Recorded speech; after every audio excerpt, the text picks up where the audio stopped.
서울의 스카이라인을 날카롭게 가르는 미린의 그룹 본사 건물의 최상층 집무실은 마치 거대한 빙하 속에 갇힌 듯한 서늘한 정적만이 감돌고 있었으며 그 중심에는 대한민국 재계 서열 1위 기업의 후계자이자 냉철한 이성으로 무장한 한태주 대표가 창밖을 내려다보고 있었다. 그는 방금 끝난 이사회에서 쏟아진 원로 임원들의 압박과 사촌형인 강도훈 전무의 비릿한 미소를 떠올리며 미간을 좁혔는데 그들은 태주의 경영 능력에는 흠집을 낼 수 없자 그의 독신주의를 문제 삼아 경영권 승계의 불안정성을 공격하고 있었기 때문이다. 태주는 자신의 완벽한 포트폴리오의 결혼이라는 불필요한 변수가 끼어드는 것을 혐오했으나 강도훈이 리조트 사업권을 호시탐탐 노리는 상황에서 더 이상 이 문제를 방치할 수 없다는 결론에 도달했고 차가운 유리창에 비친 자신의 무표정한 얼굴을 바라보며 그는 감정이 배제된 철저한 비즈니스적 판단을 내리고 있었다. 비서실장이 조심스럽게 문을 열고 들어와 결제 서류를 책상 위에 올려놓았을 때 태주는 뒤도 돌아보지 않고 리조트 건설 현장 시찰 일정을 확인했는데 그의 목소리에는 어떠한 감정의 동요도 느껴지지 않는 건조함만이 가득했다. 태주는 오늘 오후에 예정된 미린의 포레스트 리조트 현장 방문이 단순한 시찰이 아니라 강도훈 파벌이 심어놓은 하청 업체들의 부실공사 징후를 직접 확인하고 잘라내기 위한 숙청의 시작임을 알고 있었기에 더욱 예민해져 있었다. 그는 책상 위에 놓인 태블릿 PC를 집어들고 현장 도면과 감리 보고서를 꼼꼼하게 훑어보며 아주 작은 오차라도 발견되는 즉시 가차없이 책임을 물을 준비를 마쳤고 완벽주의자인 그에게 실수란 용납할 수 없는 죄악과도 같았다. 검은색 세단이 흙먼지가 날리는 공사 현장에 도착하자 현장 소장을 비롯한 관계자들은 사색이 되어 도열해 있었고 태주는 차에서 내리자마자 쏟아지는 햇살 아래에서도 한기를 뿜어내며 그들을 일별했다. 그는 안전모를 착용하고 곧장 문제가 보고된 B구역으로 향했는데 그곳은 리조트의 메인 로비가 들어설 자리로 디자인 변경 문제로 인해 공사가 지연되고 있는 핵심 구역이었다. 태주는 현장 소장의 장황하고 변명 섞인 설명을 중간에 끊어버리고 직접 도면을 펼쳐들며 설계도와 실제 시공 내역이 일치하지 않는 부분을 날카롭게 지적해 현장 분위기를 순식간에 얼어붙게 만들었고 주변의 공기는 숨 막힐 듯한 긴장감으로 가득 찼다. 그때 태주의 예리한 청각을 자극하는 이질적인 소리가 들려왔는데 그것은 육중한 중장비 소음과 고함 소리가 난무하는 거친 공사판에는 전혀 어울리지 않는 맑고 경쾌한 아이의 웃음소리였다. 미간을 찌푸린 태주는 소리가 들려오는 쪽으로 시선을 돌렸고 출입이 엄격히 통제된 VIP 시찰 구역 한 구석에 놓인 조경용 자재 더미 뒤에서 웬 꼬마아이 하나가 쪼그리고 앉아 흙장난을 하고 있는 믿기 힘든 광경을 목격하게 되었다. 안전모도 쓰지 않은 채 위험천만한 공사 현장에 들어와 있는 아이의 존재는 태주의 철저한 보안 원칙에 대한 모독이자 안전관리 소홀의 명백한 증거였기에 그의 눈빛은 더욱 매섭게 변했고 현장 소장은 사색이 되어 어쩔 줄 몰라 했다. 태주가 성큼성큼 다가가자 아이는 인기척을 느꼈는지 고개를 들었는데 흙투성이가 된 얼굴에 빛나는 커다란 눈망울을 가진 6살 정도 되어 보이는 여자아이는 전혀 주눅들지 않고 그를 빤히 올려다보았다. 보통의 아이라면 태주가 뿜어내는 위압감에 울음을 터뜨리거나 뒷걸음질 쳤겠지만 이 아이는 오히려 태주의 잘 다려진 수트와 반짝이는 구두를 신기한 듯 바라보며 해맑게 웃어 보였고 태주는 난생 처음 겪는 당돌한 반응에 말문이 막혔다. 그는 아이를 꾸짖으려 입을 열었지만 그 순간 누군가 거칠게 숨을 몰아쉬며 그들 사이로 뛰어들어 아이를 등 뒤로 감추듯 막아섰고 태주는 자신을 노려보는 한 여자의 헝클어진 머리카락과 낡은 작업복을 마주하게 되었다. 그녀의 이름은 이서윤으로 작은 인테리어 디자인 회사를 운영하며 빚더미 속에서도 근근히 버티고 있는 디자이너였는데 오늘은 하청업체의 의뢰로 급하게 도면 수정을 돕기 위해 현장을 찾았다가 잠시 한눈을 판 사이 동생 지아가 사라져 혼비백산하던 참이었다.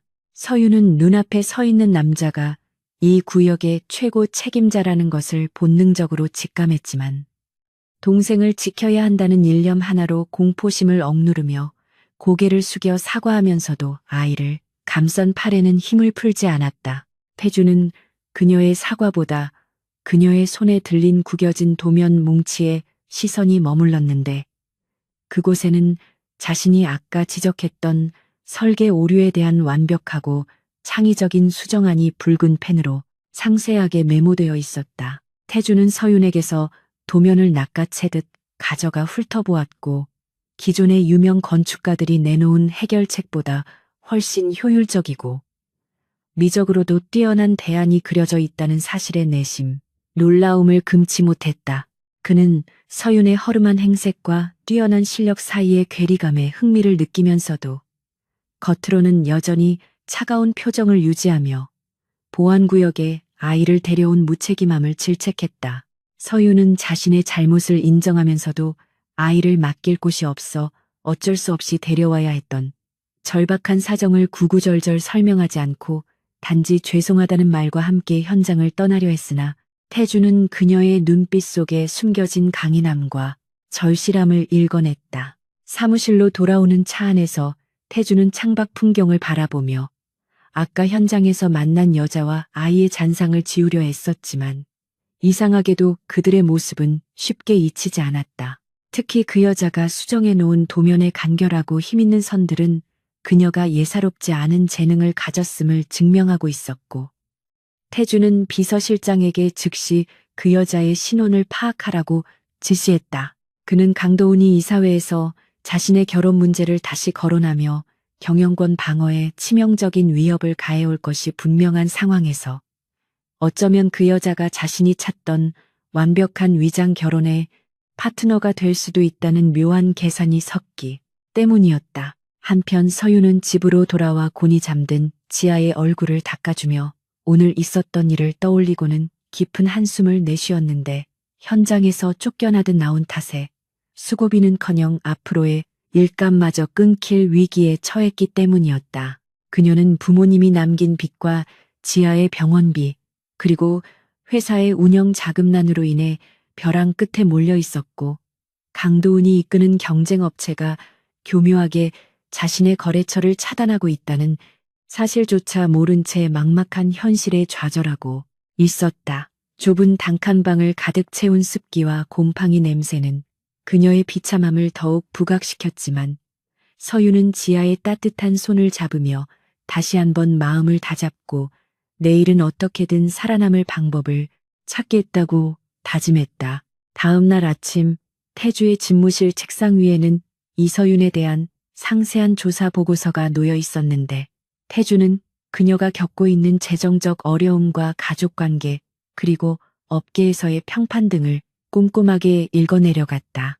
보고서에 따르면 서윤은 뛰어난 실력을 갖췄음에도 불구하고 자본과 인맥의 부재로 인해 빛을 보지 못하고 있었으며 현재 거액의 사채 빚에 시달리고 있어 당장이라도 파산할 위기에 처해 있었다. 태주는 이토록 완벽하게 절박한 조건을 갖춘 여자가 자신의 앞에 나타난 것이 우연이 아닌 필연처럼 느껴졌고 그녀라면 자신의 제안을 절대 거절할 수 없을 것이라는 확신을 가지게 되었다. 태주는 비서실장을 시켜 서윤을 본사로 호출했는데 명목은 어제 현장에서 발생한 보안 위반에 대한 손해배상 청구 및 도면 수정에 대한 논의였다. 서윤은 미린의 그룹의 호출을 받고 가슴이 철렁 내려앉았으나 도망칠 곳도 없었기에 떨리는 마음을 부여잡고 지아를 이웃집 할머니에게 맡긴 뒤 본사로 향했다. 웅장한 로비와 화려한 엘리베이터를 거쳐 최상층에 도착한 서윤은 압도적인 분위기에 위축되었지만 곧이어 마주한 태주의 냉정한 눈빛 앞에서는 오기가 발동하여 고개를 똑바로 들고 그의 맞은편에 앉았다. 태주는 서윤에게 어제 그녀가 수정한 도면의 가치를 인정하면서도 보안 규정 위반을 빌미로 거액의 위약금을 언급하며 그녀를 심리적으로 압박하기 시작했다. 서윤이 당황하여 얼굴이 창백해지자 태주는 서류철 하나를 그녀 앞으로 밀어놓으며 위약금 대신 다른 방법으로 책임을 질 수 있는 기회를 주겠다고 제안했다. 서윤이 떨리는 손으로 서류를 열어보았을 때 그곳에는 계약 결혼 합의서라는 믿을 수 없는 제목이 적혀 있었고 그녀는 자신의 눈을 의심하며 태주를 쳐다보았다. 태주는 마치 기업 인수합병을 제안하듯 담담한 어조로 자신은 경영권 방어를 위해 법적인 아내가 필요하고 서윤은 빚을 청산하고 동생을 양육할 경제적 능력이 필요하니 서로의 니즈가 완벽하게 일치한다고 설명했다. 그는 계약 기간은 1년이며 그 대가로 서윤의 모든 부채를 상환해주고 추가로 넉넉한 생활비와 지아의 교육비까지 지원하겠다는 파격적인 조건을 제시했다. 서윤은 처음에는 이 남자가 미쳤다고 생각하며 자리를 박차고 일어나려 했지만 태주가 덧붙인 한마디, 즉 지금 당장 이 제안을 거절하면 그녀의 회사는 내일부로 파산 처리될 것이라는 냉혹한 경고의 발길을 멈출 수밖에 없었다. 서윤은 주먹을 꽉 쥐고 다시 자리에 앉아 태주를 노려보았는데 그녀의 자존심은 갈기갈기 찢어졌지만 머릿속에는 오직 지아를 지켜야 한다는 생각만이 가득 차 있었다. 태주는 그녀의 내적 갈등을 꿰뚫어 보듯 여유로운 표정으로 펜을 건네며 시간을 낭비하지 말고 현명한 선택을 하라고 종용했다. 서윤은 계약서를 꼼꼼히 읽어내려 갔는데 감정이 배제된 철저한 비즈니스 조항들로 가득 찬 문서였지만 그 속에 담긴 금액은 그녀가 평생을 일해도 만져보기 힘든 액수였다. 긴 침묵 끝에 서윤은 결심을 굳힌 듯 고개를 들고 태주를 정면으로 응시하며 계약을 받아들이겠다고 말했으나 단 한 가지 조건이 있다고 덧붙였다. 태주가 눈썹을 치켜뜨며 조건이 뭐냐고 묻자 서윤은 떨리지만 단호한 목소리로 자신의 유일한 가족인 동생 지아를 데리고 들어갈 것이며 아이에게는 어떠한 간섭이나 위협도 가하지 말아야 한다고 요구했다. 태주는 아이와 함께 사는 것은 자신의 계획에 없던 일이었기에 잠시 망설였지만 서윤의 눈빛에서 물러서지 않겠다는 결연한 의지를 읽고는 결국 고개를 끄덕였다. 계약서에 서명을 마친 서윤은 허탈감과 안도감이 뒤섞인 복잡한 감정으로 펜을 내려놓았고 태주는 만족스러운 미소를 지으며 계약서 한 부를 챙겨 금고에 넣었다. 태주는 서윤에게 당장 오늘부터 짐을 싸서 자신의 저택으로 들어오라고 지시했고 서윤은 너무 급작스러운 전개에 당황했지만 채권자들의 독촉에 시달리는 현재의 집보다는 안전할 것이라는 생각에 군말 없이 따르기로 했다. 그녀가 집무실을 나서기 전 태주는 다시 한번 차가운 목소리로 이 결혼은 철저한 비즈니스이며 감정 노름 따위는 용납하지 않겠다는 경고를 덧붙이는 것을 잊지 않았다. 서윤이 떠난 후 태주는 창가에 서서 멀어지는 그녀의 뒷모습을 내려다보며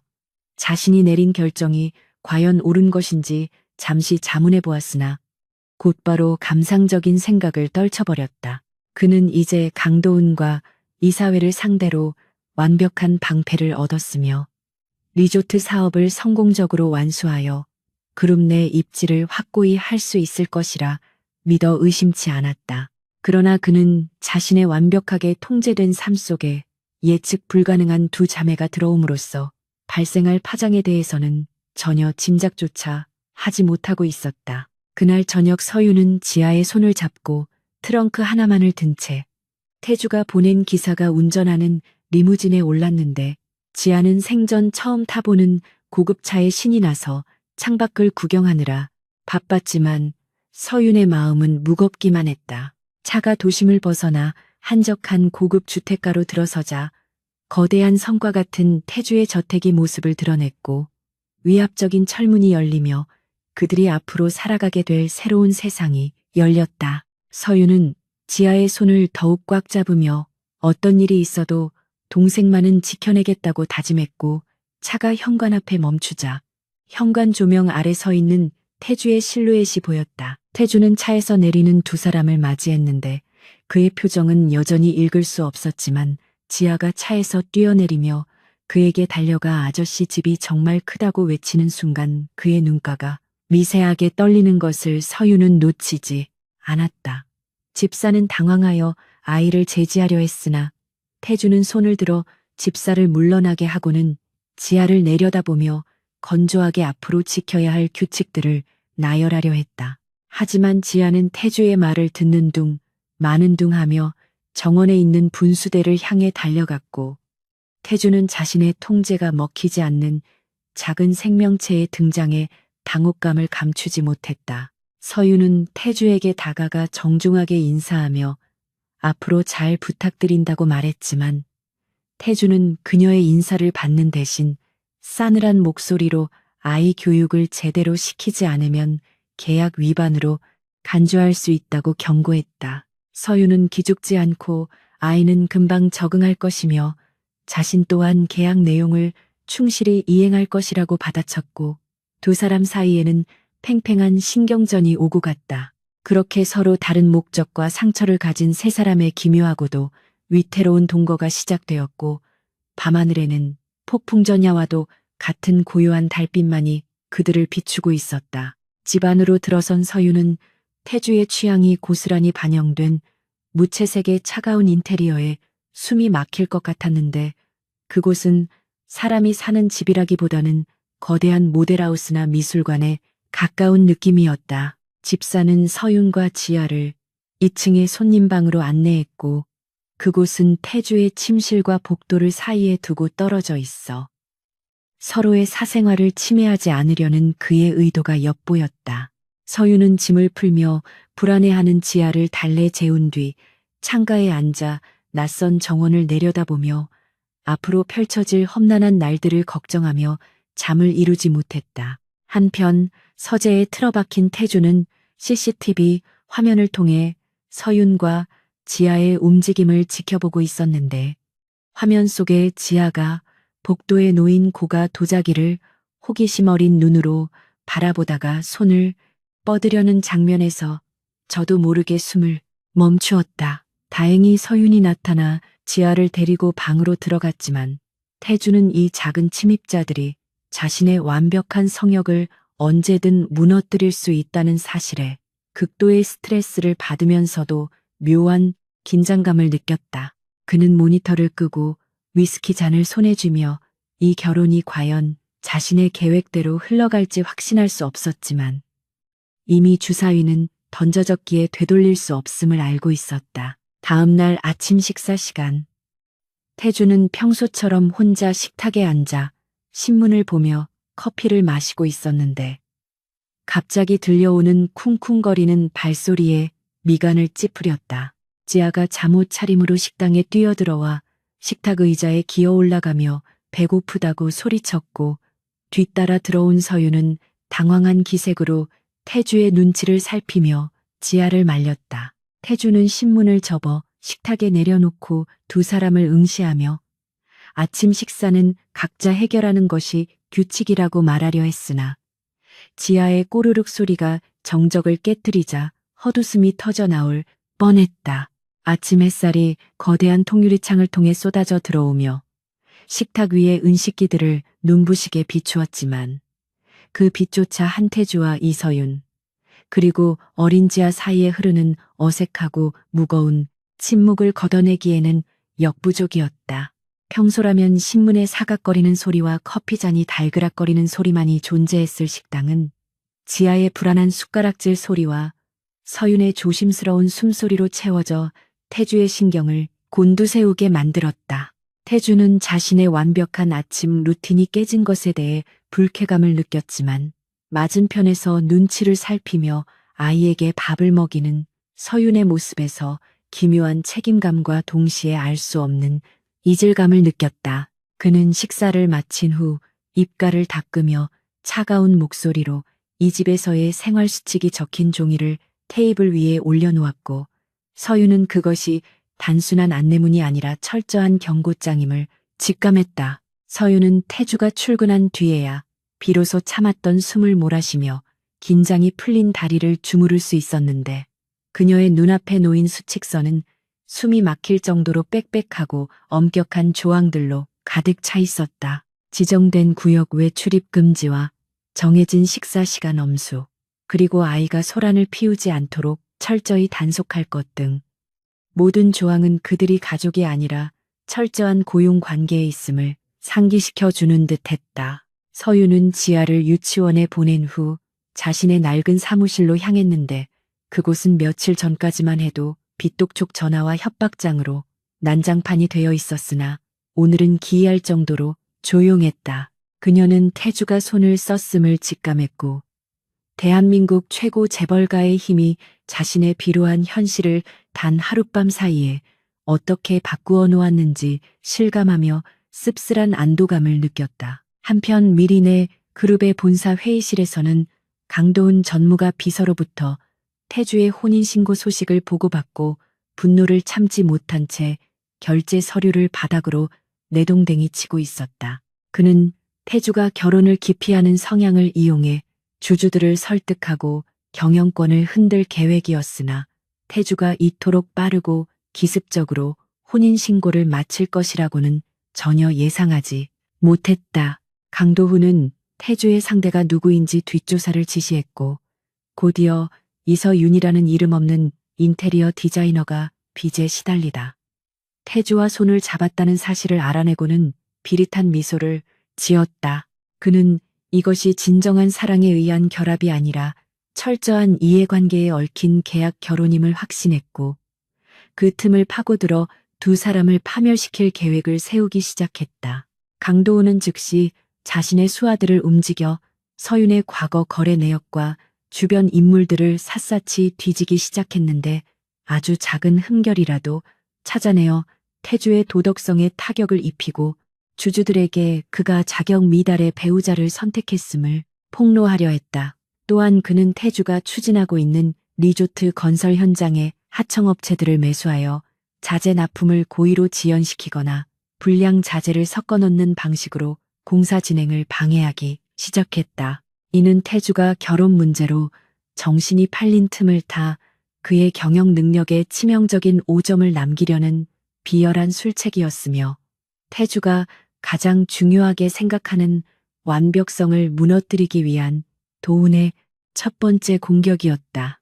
그 시각 태주는 집무실에서 리조트 건설 현장의 이상 징후를 보고받고 있었는데 보고서에 적힌 수치들은 미세하게 어긋나 있었고 그는 직감적으로 이것이 단순한 실수가 아닌 누군가의 고의적인 개입임을 알아차렸다. 태주는 강도훈이 움직이기 시작했음을 간파하고 입가에 냉소적인 미소를 띠며 비서실장에게 보안 등급을 격상하고 모든 자재 검수 과정을 직접 챙길 것을 지시했다. 그는 서윤과의 결혼이 도훈을 자극할 기폭제가 될 것임을 이미 예상하고 있었기에 당황하기보다는 오히려 이 상황을 이용해 도훈의 꼬리를 잡고 그를 완전히 매장시킬 기회로 삼으려 했다. 퇴근 후 태주가 저택으로 돌아왔을 때 현관문을 열자마자 평소와는 다른 온기와 냄새가 그를 맞이했는데 그것은 고급 방향제의 향이 아닌 구수한 된장찌개 냄새와 밥 짓는 냄새였다. 태주는 순간 미간을 찌푸리며 불쾌감을 표하려 했으나 거실 한쪽에서 지아가 그림을 그리며 흥얼거리는 노랫소리와 주방에서 들려오는 도마 소리가 묘하게 어우러져 낯선 편안함을 자아내고 있었다. 그는 이 집이 더 이상 자신만의 완벽하고 차가운 성체가 아님을 깨달았고 자신의 공간이 침범당했다는 생각에 서윤을 불러 엄격하게 주의를 주려 주방으로 향했다. 하지만 주방 입구에서 앞치마를 두르고 땀을 흘리며 요리에 열중하고 있는 서윤의 뒷모습을 본 순간 태주는 입을 다물고 말았는데 그녀의 모습에서 잊고 지냈던 어머니의 잔상이 겹쳐 보였기 때문이었다. 서윤은 인기척을 느끼고 뒤를 돌아보다가 태주와 눈이 마주치자 화들짝 놀라며 찌개 냄비 뚜껑을 떨어뜨릴 뻔했고 당황한 기색으로 저녁 식사를 준비했다고 더듬거렸다. 태주는 그녀의 당황한 모습과 식탁 위에 차려진 소박하지만 정갈한 음식들을 번갈아 보며 차갑게 식사 준비는 가정부에게 맡기라고 했던 수칙을 상기시켰다. 서윤은 고개를 숙이며 죄송하다고 말했지만 아이에게만은 인스턴트나 남이 해준 음식보다는 직접 만든 따뜻한 밥을 먹이고 싶었다고 조용히 반박했다.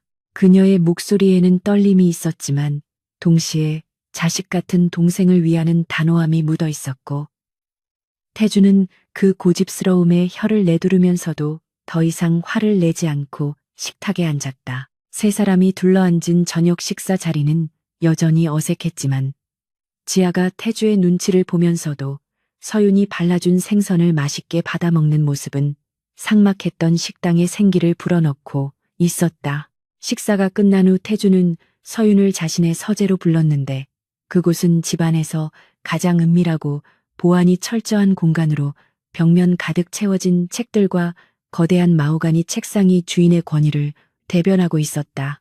태주는 서윤에게 두툼한 서류 봉투를 건넸는데 그 안에는 두 사람이 연애 결혼을 한 것으로 위장하기 위한 가상의 시나리오와 서로가 숙지해야 할 신상 정보들이 빼곡하게 적혀 있었다. 그는 다음 주에 있을 그룹 창립 기념 파티에서 서윤을 공식적으로 소개할 예정이며 그 자리에서 단 한치의 실수도 용납되지 않을 것이라고 경고했다. 서윤은 시나리오를 읽어 내려가며 기가 막히다는 표정을 지었는데 그 내용은 두 사람이 갤러리에서 우연히 만나 첫눈에 반했고 태주가 서윤의 예술적 감각에 매료되어 끈질긴 구애 끝에 결혼에 골인했다는 전형적인 로맨스 소설 같은 이야기였다. 그녀는 냉철한 CEO인 태주가 이런 유치한 설정을 직접 짰다는 사실이 믿기지 않아 피식 웃음을 터뜨렸고 태주는 그녀의 웃음에 당황하며 헛기침을 했다. 서윤은 곧 표정을 고치고 진지한 태도로 완벽하게 연기해 보이겠다고 약속하며 대가로 지하의 유치원 등하원 문제를 해결해 줄 운전기사를 배정해 달라고 요구했다. 그날 밤 서윤은 침대에 누워 시나리오를 외우며 태주라는 남자에 대해 다시 생각하게 되었는데 겉으로는 피도 눈물도 없는 냉혈한처럼 보이지만 지아를 대할 때 순간순간 스쳐 지나가는 묘한 눈빛은 그가 완전히 감정이 없는 사람은 아님을 말해주고 있었다. 그녀는 태주가 가진 상처가 무엇인지 알 수 없었지만 그 거대한 저택과 막강한 권력 속에서 그가 느끼는 철저한 고독감을 어렴풋이 짐작할 수 있었다. 서윤은 계약이 끝나는 날까지 태주에게 폐를 끼치지 않고 지아와 함께 무사히 이곳을 나가는 것이 목표였지만 마음 한구석에서는 그에게 조금이라도 도움이 되고 싶다는 생각이 싹트고 있었다. 다음 날 태주는 출근길에 강도훈으로부터 전화를 받았는데 도훈은 비꼬는 말투로 결혼을 축하한다며 창립 기념 파티 전에 가족끼리 조촐한 식사 자리를 마련했으니 새 신부를 데리고 오라고 제안했다. 태주는 그것이 단순한 식사 자리가 아니라 서윤을 시험하고 망신을 주기 위해 도훈이 파놓은 함정임을 알았지만 피할 수 없는 승부임을 직감하고 제안을 수락했다. 그는 전화를 끊은 뒤 차창 밖을 응시하며 서윤이 과연 늑대들이 우글거리는 그 식사 자리에서 버텨낼 수 있을지 우려스러웠지만 그녀가 현장에서 보여주었던 강단을 믿어보기로 했다. 며칠 후 태주와 서윤은 강도훈이 예약한 최고급 한식당으로 향했는데 서윤은 태주가 준비해준 우아한 드레스를 입고 있었지만 긴장감으로 인해 손끝이 차갑게 식어 있었다. 태주는 차 안에서 서윤의 떨리는 손을 잠시 바라보다가 무심한 듯 자신의 손수건을 건네며 긴장할 것 없다고 그들은 짓기만 할 뿐 물지 못하는 겁쟁이들이라고 짧게 조언했다. 식당에 도착하자 도훈과 그의 측근들이 이미 자리를 잡고 있었고 그들의 시선은 먹잇감을 노리는 하이에나처럼 서윤에게 꽂혔다. 식사가 시작되자마자 도훈은 예상대로 서윤의 출신과 학력, 그리고 운영하던 회사의 경영난을 언급하며 교묘하게 그녀를 깎아내리기 시작했고 자리에 배석한 다른 친척들도 거들며 분위기를 험악하게 만들었다. 도훈은 서윤에게 와인을 따르라고 강요하며 그녀를 하녀 취급하려 들었고 태주의 표정이 굳어지며 나서려던 찰나 서윤이 먼저 움직였다. 그녀는 당황하지 않고 우아한 동작으로 와인병을 집어들더니 도훈의 잔에 따르는 대신 테이블 중앙에 놓인 꽃병에 와인을 붓는 돌발 행동을 저질러 좌중을 경악하게 만들었다. 서윤은 놀란 눈으로 자신을 쳐다보는 도훈을 향해 미소를 지으며 이 와인은 보관 상태가 좋지 않아 산화된 냄새가 난다며 귀한 분들께 상한 술을 대접할 수는 없어서 버렸다고 태연하게 거짓말을 했다. 사실 그 와인은 최고급 빈티지였지만 서윤은 도훈의 무례함에 대한 담내로 그의 안목을 공개적으로 비웃으며 기선을 제압한 것이었다. 식당 안에는 무거운 정적이 감돌았고 태주는 서윤의 기발하고도 대담한 대처에 내심 감탄하며 입가에 희미한 미소를 띄웠다. 도훈은 얼굴이 불그락푸르락해져 서윤에게 소리를 지르려 했으나 태주가 차가운 목소리로 제 아내의 미각이 예민해서 실수를 한 것 같지만 상한 와인을 내온 식당 측의 잘못이 더 크지 않겠냐며 상황을 정리했다. 태주는 서윤의 어깨를 감싸 안으며 자리에서 일어났고 오늘 식사는 이만하면 충분한 것 같으니 먼저 일어나겠다고 선언하며 도훈을 남겨두고 식당을 빠져나왔다.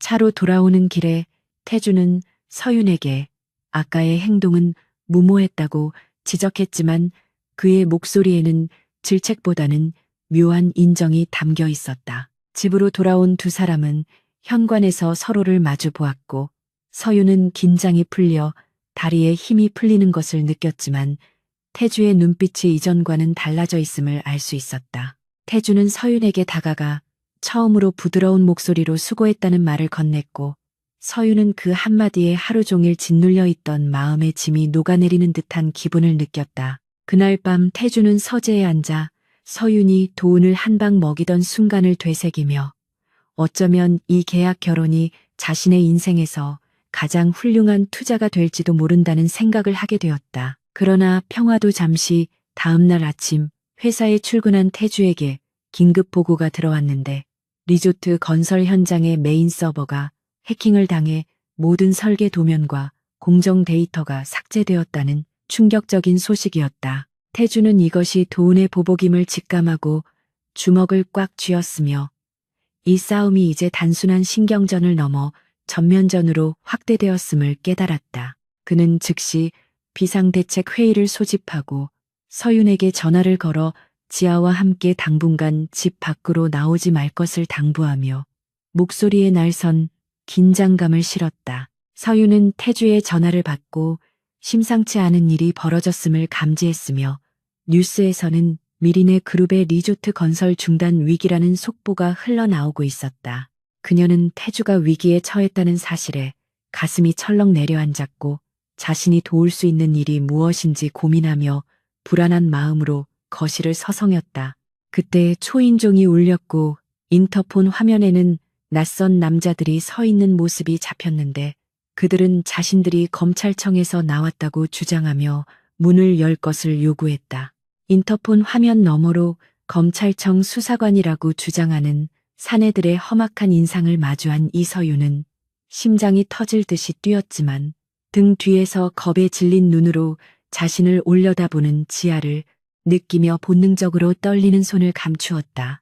그녀는 문을 열어주는 대신 침착한 목소리로 영장이 있느냐고 물으며 만약 정식 절차를 밟지 않은 방문이라면 가택 침입으로 경찰에 신고하겠다고 단호하게 경고했다. 사내들이 당황하며 목소리를 높여 위협을 가하려 했지만 서윤은 이미 한태주가 남겨준 비상 연락망을 통해 그룹 법무팀에 전화를 걸고 있었고 수화기 너머로 상황을 전해들은 변호사들이 즉시 출동하겠다는 답변을 보내오자 비로소 안도의 한숨을 내쉬었다. 문 밖의 사내들은 집안에서 들려오는 서윤의 차분하고도 논리적인 대응에 당황한 기색이 역력하더니 곧 누군가와 통화를 하고는 욕설을 내뱉으며 황급히 자리를 떴는데 이는 강도훈이 태주의 집을 수색하여 약점을 잡으려 했던 불법적인 시도가 무의로 돌아간 순간이었다. 늦은 밤이 되어서야 저택으로 돌아온 태주는 현관에 들어서자마자 평소와 다른 무거운 공기를 감지하고 곧장 서윤을 찾았는데 그녀는 거실 소파에서 지아를 품에 안고 쪽잠이 들어 있었다. 태주는 비서실장으로부터 낮에 있었던 소동을 보고받고 강도은의 비열함에 치를 떨며 격분했으나 동시에 그 상황을 홀로 버텨낸 서윤의 대담함에 깊은 인상을 받았다. 그는 곤히 잠든 두 사람을 깨우지 않기 위해 조심스럽게 발걸음을 옮기려 했으나 인기척을 느낀 서윤이 눈을 뜨고 화들짝 놀라 일어나며 태주의 안색을 살폈다. 태주는 서윤에게 다가가 괜찮으냐고 물으려다 멈칫하고는 무뚝뚝하게 법무팀이 처리했으니 다시는 그런 일이 없을 것이라고 말하며 자신의 겉옷을 벗어 지아의 어깨 위에 덮어주었다. 태주는 서재로 들어가 리조트 설계 데이터, 복구, 현황을 점검했지만 해킹으로 손상된 파일들은 쉽게 돌아오지 않았고 내일 아침까지 대체 방안을 마련하지 못하면 이사회에 불신이 많이 상정될 위기였다. 그는 머리를 감싸쥐며 고뇌에 빠져 있었는데 그때 노크 소리와 함께 서윤이 따뜻한 유자차 한 잔을 들고 조심스럽게 서재 안으로 들어왔다. 서윤은 책상 위에 어지럽게 널려있는 도면들과 모니터 화면 속의 오류 메시지들을 보며 상황의 심각성을 짐작하고는 조용히 차를 내려놓고 나가려다 태주의 책상 한 구석에 놓인 스케치북에 시선이 머물렀다.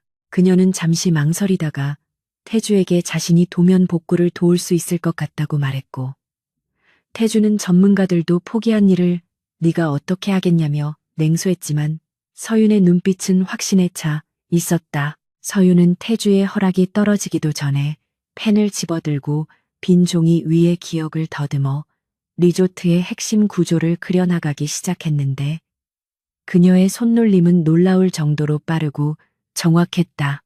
사실 서윤은 며칠 전 현장에서 보았던 도면을 머릿속에 완벽하게 저장하고 있었을 뿐만 아니라 기존 설계의 구조적 결함을 보완할 수 있는 획기적인 아이디어까지 가지고 있었다. 태주는 처음에는 반신반의하며 그녀를 지켜보았으나 서윤의 손끝에서 되살아나는 설계도가 기존의 것보다 훨씬 효율적이고 아름답다는 사실을 깨닫고는 점차 그녀의 작업에 몰입하게 되었다. 두 사람은 밤이 깊어가는 줄도 모르고 머리를 맞대고 도면을 수정하며 열띤 토론을 벌였고 그 과정에서 태주는 서윤이 단순한 계약 아내가 아니라 자신의 비전을 공유할 수 있는 유일한 파트너임을 인정하게 되었다. 새벽녘이 되어서야 작업이 마무리되었고 서윤은 피곤에 지쳐 책상 한쪽에 엎드려 잠이 들었는데 태주는 완성된 도면을 바라보며 벅차오르는 감동과 함께 서윤에 대한 고마움을 느꼈다.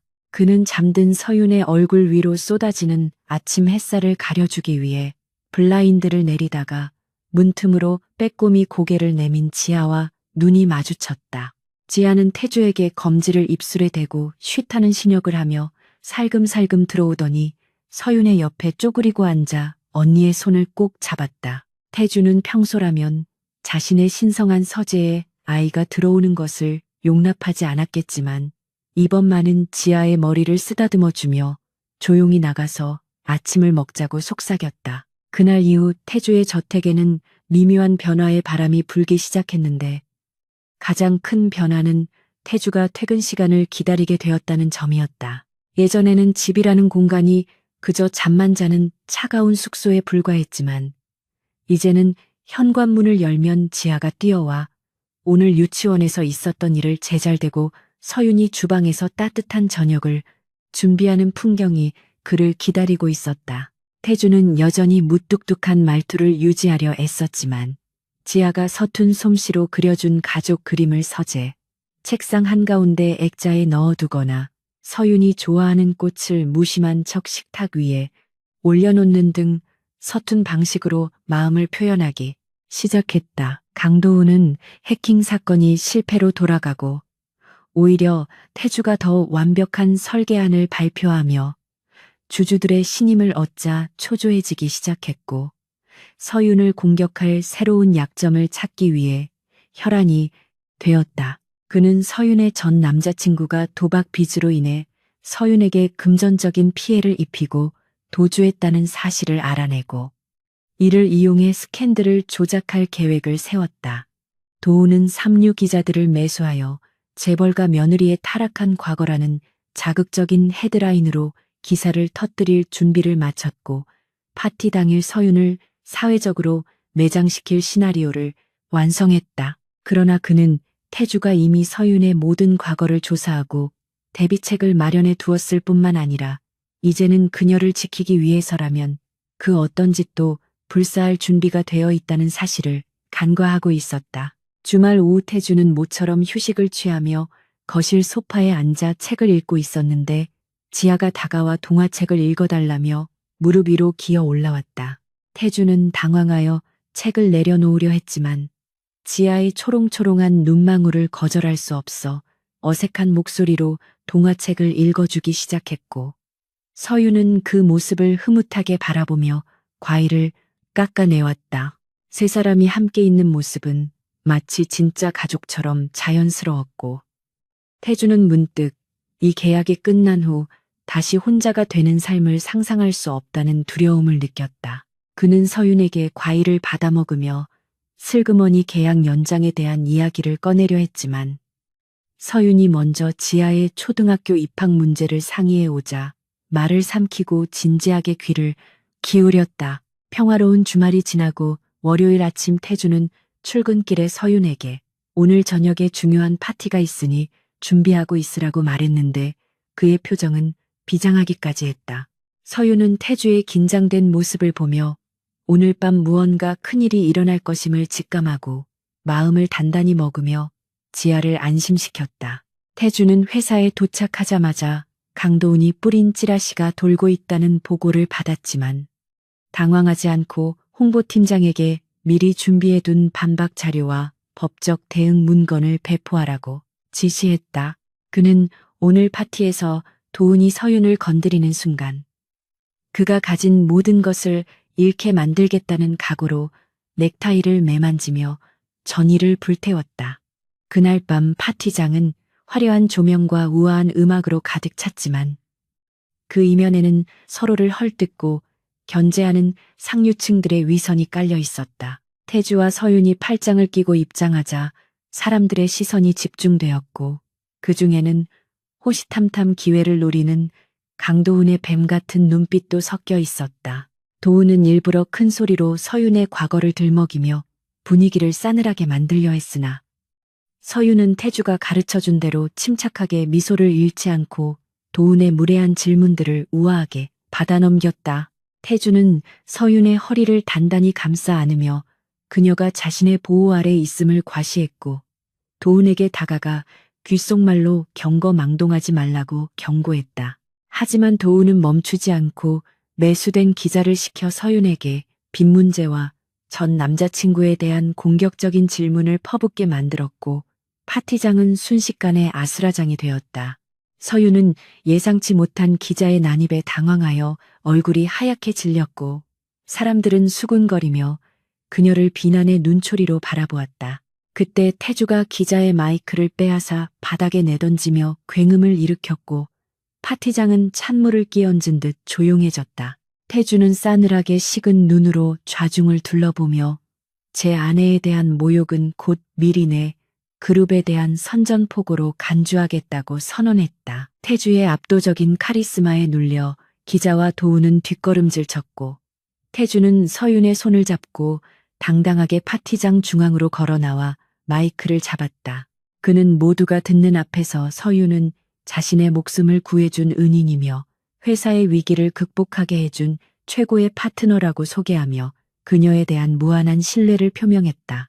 또한 악의적인 루머를 퍼뜨리는 자는 지위 고하를 막론하고 끝까지 추적하여 법의 심판을 받게 할 것이라고 덧붙이며 강도훈을 정면으로 노려보았다. 태주의 이 발언은 단순한 해명이 아니라 사랑 고백에 가까운 파격적인 선언이었기에 파티장에 있던 모든 사람들은 충격과 감동에 휩싸였다. 집으로 돌아오는 차 안에서 서윤은 태주에게 아까의 행동은 너무 과한 것 아니었냐며 걱정스러운 듯 물었지만 내심 가슴이 벅차오르는 것을 숨길 수 없었다.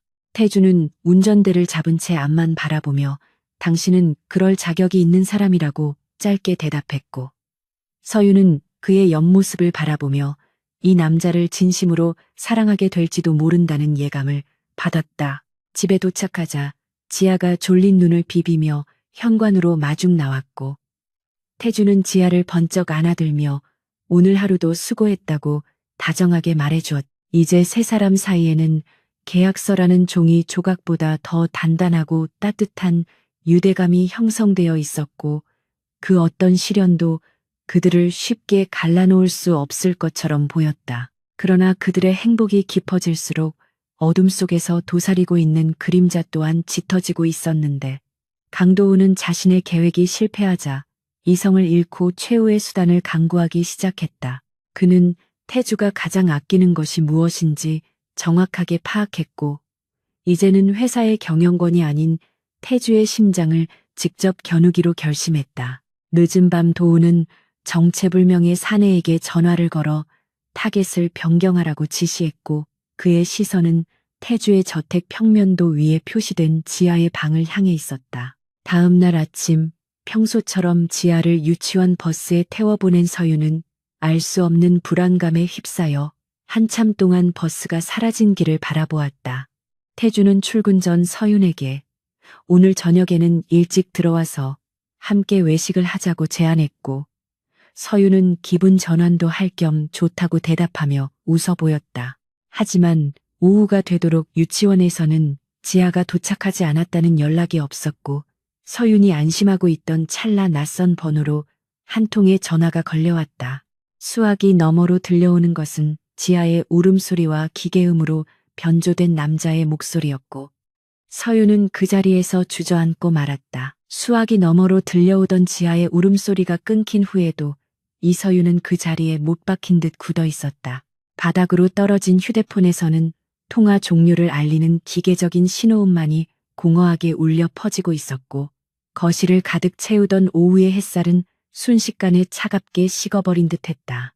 서윤의 머릿속은 하얗게 비어버렸고, 숨을 쉬어야 한다는 사실조차 잊은 채 극심한 공포가 온몸의 감각을 마비시키고 있었다. 그녀는 떨리는 손을 들어 입을 틀어막았지만 새어나오는 비명은 막을 수 없었고, 그 소리에 놀라 달려온 가사 도우미가 사색이 되어 그녀를 부축했다. 한태주는 이사회 안건을 검토하던 중 비서실장으로부터 집에서 긴급 연락이 왔다는 보고를 받고 펜을 놓았다. 평소 냉철함을 유지하던 그였지만 수화기 너머로 들려오는 가사 도우미의 다급한 목소리와 배경에 깔린 서윤의 오열 소리를 듣는 순간 심장이 덜컥 내려앉는 것을 느꼈다. 그는 즉시 자리에서 일어나 재킷을 챙겨 입으며 회의를 취소하라고 지시했고, 영문을 몰라 당황하는 임원들을 뒤로 한 채 집무실을 뛰쳐나갔다. 엘리베이터가 내려가는 짧은 시간 동안 태주의 머릿속에는 강도은의 비릿한 웃음과 지아의 해맑은 얼굴이 교차하며 걷잡을 수 없는 분노가 치밀어 올랐다. 저택에 도착한 태주는 현관을 들어서자마자 거실 바닥에 주저앉아 있는 서윤을 발견하고는 달려가 그녀의 어깨를 감싸 안았다. 서윤은 초점 없는 눈으로 태주를 바라보다가 그의 품에 안기자마자 참았던 눈물을 터뜨리며 지아가 없어졌다는 말을 반복했다. 태주는 서윤의 등을 토닥이며 침착하게 상황을 파악하려 애썼고, 떨리는 그녀의 손에서 휴대폰을 건네받아 발신 번호와 통화 녹음 내용을 확인했다. 변조된 목소리는 태주가 소유한 미린의 건설의 지분을 전부 양도하고 대표직에서 사임할 것을 요구하고 있었는데, 이는 범인의 목적이 돈이 아닌 명백히 태주의 파멸에 있음을 증명하는 것이었다. 태주는 범인이 전문적인 유괴범이 아니라 강도훈이 사주한 하수인들임을 확신하고 경찰에 신고하는 대신 자신의 비공식 보안팀인 블랙팀을 호출했다. 경찰이 개입하면 언론에 노출될 위험이 있고 궁지에 몰린 도훈이 아이를 해칠 가능성이 높아지기 때문에 태주는 은밀하고도 신속하게 일을 처리해야만 했다. 그는 서윤을 소파에 앉히고 물을 건네며 반드시 지아를 데려오겠다고 약속했는데, 그의 눈빛은 그 어느 때보다 단호하고 차가웠다. 서유는 태주의 확신에 찬 목소리에 간신히 이성을 되찾고 자신이 무엇을 해야 하느냐고 물었고, 태주는 지금은 자신을 믿고 기다리는 것이 최선이라고 대답했다. 그 시각 강도우는 서울 외곽의 한 폐공장 사무실에서 위스키 잔을 기울이며 승리감에 도취되어 있었다. 그는 태주가 아이 때문에 이성을 잃고 제 발로 걸어들어와 무릎을 꿇을 것이라 확신하며 자신의 완벽한 계획에 감탄하고 있었다. 납치된 지아는 옆방에 갇혀 있었는데 도우는 아이에게 직접적인 해를 가할 생각은 없었지만 태주를 협박하기 위한 도구로서 공포심을 심어주기 위해 일부러 어둡고 추운 방에 가두어 두었다. 도우는 시계를 보며 태주가 항복 선언을 해올 시간을 카운트다운하고 있었지만 그는 태주가 단순한 비즈니스맨이 아니라 필요하다면 악마보다 더한 냉혈한이 될 수 있다는 사실을 간과하고 있었다. 태주의 서재는 순식간에 임시 상황실로 변모했고 도착한 보안 팀장과 해커들은 실시간으로 발신 위치를 추적하고 도로 CCTV를 분석하기 시작했다.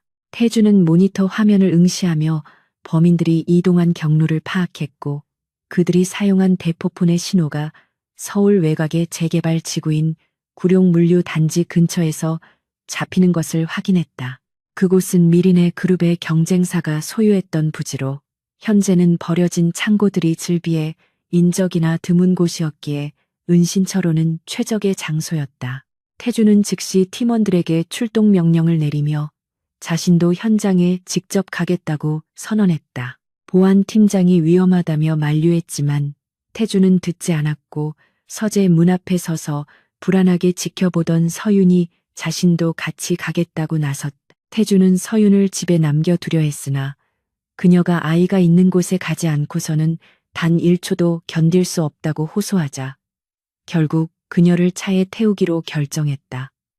차가 어둠이 깔린 도로를 질주하는 동안 차 안에는 무거운 침묵만이 흘렀는데 태주는 운전대를 꽉 쥐고 있는 손에 힘이 들어가는 것을 느꼈다. 서윤은 창밖을 보며 제발 지아가 무사하기만을 기도했고 태주는 백미러를 통해 비치는 서윤의 창백한 얼굴을 보며 강도은에 대한 응징을 다짐했다. 물류 단지에 도착한 태주의 보안팀은 드론을 띄워 열화상 카메라로 폐공장 내부를 수색했고 2층 사무실과 연결된 창고 구석에서 작은 열원을 감지했다. 태주는 그곳이 지아가 갇혀있는 장소임을 직감하고 팀원들에게 진입 경로를 지시하며 작전 계획을 세웠다. 그는 도훈이 눈치채지 못하게 공장 주변을 포위한 뒤 전기를 차단하고 동시에 진입하여 제압하는 방식을 택했다. 서윤은 차 안에서 모니터를 통해 작전 상황을 지켜보며 숨죽이고 있었는데 태주가 방탄조끼를 입고 차에서 내리려 하자 그의 옷자락을 잡았다. 서윤은 태주에게 다치지 말고 꼭 지아를 데려와 달라고 부탁하며 눈물을 글썽였고 태주는 그녀의 손을 잠시 잡았다가 놓으며 고개를 끄덕였다. 어둠 속으로 사라지는 태주의 뒷모습을 보며 서윤은 그가 자신과 지아를 위해 목숨을 걸고 있다는 사실에 가슴이 저려왔다. 태주는 팀원들과 함께 은밀하게 공장 내부로 진입했고 눅눅한 곰팡이 냄새와 녹슨 철 냄새가 진동하는 복도를 지나 목표 지점으로 접근했다. 긴장감이 감도는 가운데 태주는 무전기로 카운트다운을 시작했고 셋을 세는 순간 공장의 모든 조명이 꺼지며 암흑천지가 되었다. 당황한 도훈의 부하들이 우왕좌왕하는 사이 태주의 보안 팀원들이 유리창을 깨고 진입하여 섬광탄을 터뜨렸고 현장은 순식간에 아수라장이 되었다. 태주는 혼란을 틈타 지아가 갇혀있는 방으로 달려갔고 자물쇠를 총으로 쏴 부순 뒤 문을 박차고 들어갔다. 구석에 웅크리고 앉아 떨고 있던 지아는 문이 열리는 소리에 비명을 질렀지만 태주가 다가와 자신의 이름을 부르자 그제야 고개를 들고 울음을 터뜨리며 그에게 안겼다. 태주는 지아를 품에 안고 안도감에 깊은 숨을 내쉬었지만 아이의 차가운 몸을 느끼며 다시금 분노가 치밀어 올랐다. 그때 사무실에 있던 강도훈이 소란을 듣고 뛰쳐나오다 태주와 마주쳤는데 그는 태주가 직접 현장에 나타날 줄은 꿈에도 몰랐기에 경악한 표정을 감추지 못했다. 도우는 뒷걸음질 치며 도망치려 했으나 이미 보안 팀원들에게 포위된 상태였고 태주는 지하를 팀원에게 맡긴 뒤 천천히 도운에게 다가갔다. 도운은 비겁하게 태주에게 지분을 넘기면 아이는 안전할 것이라고 횡설수설했지만 태주는 대답 대신 도운의 얼굴에 주먹을 날렸다. 둔탁한 소리와 함께 도운이 바닥에 나뒹굴었고 태주는 쓰러진 도운의 멱살을 잡고 일으켜 세우며 다시는 내 가족을 건드리지 말라고 낮게 으르렁거렸다. 상황이 정리되고 태주는 지아를 안고 밖으로 나왔는데 차에서 대기하고 있던 서윤이 맨발로 뛰쳐나와 지아를 받아 안았다. 두 자매는 서로를 부둥켜 안고 오열했고 그 모습을 지켜보던 태주는 비로소 긴장이 풀리며 다리에 힘이 빠지는 것을 느꼈다. 서윤은 지아의 얼굴과 몸을 살피며 다친 곳이 없는지 확인했고 다행히 큰 외상은 없었지만 아이는 정신적인 충격으로 인해 말을 잇지 못하고 계속 흐느끼기만 했다. 태주는 서윤에게 다가가 자신의 재킷을 벗어 두 사람에게 덮어주며 이제 집으로 가자고 말했고 서윤은 눈물 젖은 눈으로 태주를 올려다보며 고맙다는 말을 반복했다. 집으로 돌아오는 차 안에서 지아는 서윤의 품에서 잠이 들었고 서윤은 아이의 머리카락을 쓰다듬으며 창밖을 바라보는 태주에게 시선을 돌렸다. 오늘 밤 태주가 보여준 행동은 단순한 계약 관계를 넘어선 헌신이었고 서윤은 그에게서 진정한 남자의 모습과 가장의 무게를 느꼈다. 태주는 서윤의 시선을 느끼고 고개를 돌려 그녀와 눈을 마주쳤는데 차 안의 어둠 속에서도 두 사람 사이에는 말로 표현할 수 없는 깊은 유대감이 흐르고 있었다. 태주는 서윤의 손을 조심스럽게 잡았고 서윤은 거부하지 않고 그의 따뜻한 온기를 받아들였다. 저택에 도착하자마자 태주는 주치의를 불러 지아의 상태를 살피게 했고 다행히 가벼운 탈수 증세 외에는 큰 이상이 없다는 진단을 받았다. 서윤은 지아를 침대에 눕히고 곁을 지켰는데 태주도 방을 떠나지 않고 의자에 앉아 밤새 그들을 지켜보았다. 새벽녘이 되어서야 서윤이 깜빡 잠이 들었고 태주는 잠든 서윤과 지아의 모습을 보며 자신이 지켜야 할 것이 무엇인지 확실하게 깨달았다. 그는 이제 강도훈을 법적으로, 사회적으로 완전히 매장시키기 위한 마지막 카드를 꺼내들 준비를 마쳤다. 다음 날 아침 태주는 평소보다 늦게 출근했지만 그의 발걸음은 그 어느 때보다 가벼우면서도 결연했다. 회사에 도착한 태주는 즉시 이사회를 소집하고 강도훈의 해임안을 상정했는데 이미 도훈의 납치 사주 혐의에 대한 결정적인 증거와 녹취록이 확보된 상태였다. 이사들은 태주가 제시한 증거 앞에서 경악을 금치 못했고 도훈을 지지하던 세력들조차 그에게서 등을 돌리며 태주 편에 서기 시작했다. 태주는 회의실 문을 열고 들어오는 검찰 수사관들에게 도훈을 인계하며 차갑게 그를 내려다보았고 도훈은 끌려나가면서도 태주를 향해 저주를 퍼부었지만 태주는 눈 하나 깜짝하지 않았다. 모든 일이 마무리되고 저녁이 되어 집으로 돌아온 태주는 거실에서 자신을 기다리고 있는 서윤과 지아를 보았다.